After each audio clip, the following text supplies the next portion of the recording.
রাজধানীর যাত্রাবাড়ি কাজলা এলাকা থেকে দেখাচ্ছি আপনাদেরকে যে কি পরিমাণে সাধারণ ছাত্রছাত্রীদের এবং পুলিশের সাথে মুহূর্তেই সংঘর্ষ হয়েছে। টিয়ার সেল, রাবার বুলেট মারা হয়েছে। তাদেরকে ছত্রভঙ্গ করার জন্য বারবার চেষ্টা করেছে প্রশাসন এবং কয়েক দফা ইট পাটকেল নিক্ষেপ হয়েছে এবং কয়েকবার টিয়ার সেল মারা হয়েছে। ছাত্ররাও বিভিন্ন জায়গা থেকে বারবার আক্রমণ করছে এবং পুলিশে সর্বোচ্চ চেষ্টা করছেন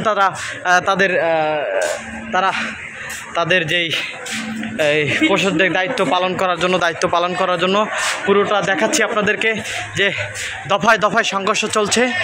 কিছুক্ষণ পরপরই আপনারা আক্রমণ করতে ইট পাটকেল নিক্ষেপ করা হচ্ছে। পুরো দৃশ্যটা তো দেখাতে চাচ্ছি যে এই পুরো রাস্তাটি কিন্তু ছাত্রদের দখলে ছিল। ঠিক কিছুক্ষণ আগেই ছাত্রদের সাথে আন্দোলন হয়, ছাত্রদের সাথে পুলিশের সাথে পাল্টা ধাওয়া শুরু হয়। পুলিশের পাশাপাশি যুক্ত হয়েছে র্যাপিড অ্যাকশন ব্যাটালিয়ন বাহিনী কিন্তু যুক্ত হয়েছেন। কিন্তু কিছুক্ষণ পরপরই ছাত্রদের মাঝে এবং পুলিশের মাঝে পাল্টা দেওয়া হচ্ছে, টিয়ার সেল মারা হচ্ছে, গ্যাস মারা হচ্ছে এবং ছাত্ররাও কিন্তু ইট নিক্ষেপ করছেন। তাদের পুলিশকে লক্ষ্য করে কিন্তু ইট নিক্ষেপ করছে। পুরো এলাকাটা কিন্তু ছাত্র আর পুলিশের দখলে, পুলিশের পাল্টা ধাওয়ার ভিতরেই চলছে। এখন পর্যন্ত কোনো হতাহতের দেখতে পাইনি আমরা, কিন্তু ছাত্ররা বিভিন্ন জায়গা থেকে ইট পাটকেল নিক্ষেপ করছেন পুলিশকে লক্ষ্য করে।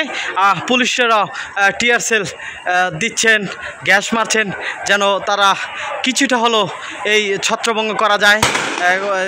মুহূর্তেই একটি করে টিয়ার সেল মারা হচ্ছে, ককটেল ছাত্ররাও কিন্তু ইট পাটকেল নিক্ষেপ করছেন এবং কয়েকটি জায়গায় অনেকক্ষণ যাবৎ দীর্ঘ 20 মিনিট যাবৎ এই আন্দোলন, এই পাল্টা ধাওয়া কিন্তু চলছে ছাত্রদের মাঝে এবং খুব কিছুক্ষণ পরপরই কিন্তু চলছে এই পাল্টা ধাওয়া, মুহূর্তে চলছে।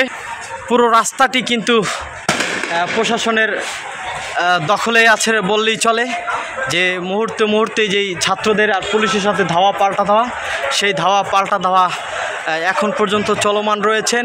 ছাত্ররা কিন্তু আন্দোলন করছে এবং রাস্তা ছেড়ে চলে গেলেও তারা কিন্তু বিভিন্ন জায়গা থেকে ইট পাটকেল নিক্ষেপ করছেন।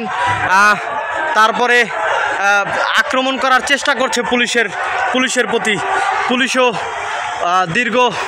দীর্ঘক্ষণ ধৈর্য সহকারে অবস্থান করেছিলেন। এখন কিন্তু পুলিশও কিন্তু টিয়ার সেল মারছেন, রাবার বুলেট মারছেন পরিস্থিতি নিয়ন্ত্রণ করার জন্য। কোনোভাবেই সম্ভব হচ্ছে না। পুরোটা আন্দোলন চলছে, দেখতে পাচ্ছি যে কী পরিমাণ সহিংসতা রূপ নিয়েছে এই রাজধানী যাত্রাবাড়ি এলাকায়। টিয়ার সেল মারা হচ্ছে, ছাত্ররা কিন্তু আন্দোলন করছে, বিভিন্ন জায়গা থেকে ছাত্ররা কিন্তু আন্দোলন করছে। তারা কিন্তু ইট পাটকেল নিক্ষেপ করছে, সর্বোচ্চটা দিয়ে চেষ্টা করছে ছাত্ররা এবং পাশাপাশি পুলিশও তৎপর রয়েছে, যুক্ত হয়েছে র্যাপিড অ্যাকশন ব্যাটালিয়ন র্যাব। কয়েকজন গণমাধ্যম কর্মী আহত হয়েছেন টিয়ার সেল এবং গ্যাসের কারণে। আপনাদেরকে দেখাচ্ছি, কোনোভাবেই নিয়ন্ত্রণ করতে পারছে না ছাত্রদেরকে। পুরো কিছুক্ষণ পরপরই ছাত্ররা কিন্তু আন্দোলনে এগিয়ে যাচ্ছেন এবং ইট পাটকেল নিক্ষেপ করছেন। পুলিশও কিন্তু কতক্ষণ পরপর টিয়ার সেল, সাউন্ড গ্রেনেড সব বিভিন্নভাবেই কিন্তু ছাত্রদেরকে ছত্রভঙ্গ করার চেষ্টা করছে এই রাজধানীর যাত্রাবাড়ি এলাকাতে।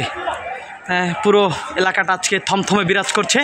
এই যাত্রাবাড়ি কাজলা এলাকাটায় পুরো থমথমে বিরাজ করছে। পাল্টা ধাওয়ার ভিতরেই চলছে এই ছাত্রদের এই আন্দোলন। কতক্ষণ পরপরই আন্দোলন যেন একটি ভয়াবহ অবস্থায় রূপ নিয়েছে। আপনাদেরকে দেখাচ্ছি পুরো এলাকাটাকে যে রণক্ষেত্র তৈরি হয়ে গেছে ইট পাটকেল নিক্ষেপের কারণে। পুরো এলাকাটা যেন থমথম বিরাজ করছে। পুরো এলাকাটা আজকে কিছুক্ষণ পরপরই সাউন্ড গেট মারা হচ্ছে, হ্যাঁ এই মারা হচ্ছে যেন যে পরিস্থিতি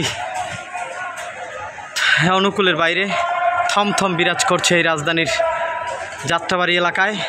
কোঠা আন্দোলনকারী ছাত্রছাত্রীদের মাঝে পুলিশের সাথে পাল্টা দেওয়া হয়েছে এবং কয়েক ভারী এবং ছাত্ররা বারবার ইট পাটকেল নিক্ষেপ করছে এবং পুলিশও tear shell, rubber bullet, sound গেট মেরে ছাত্রদেরকে ছত্রভঙ্গ করার চেষ্টা করছে।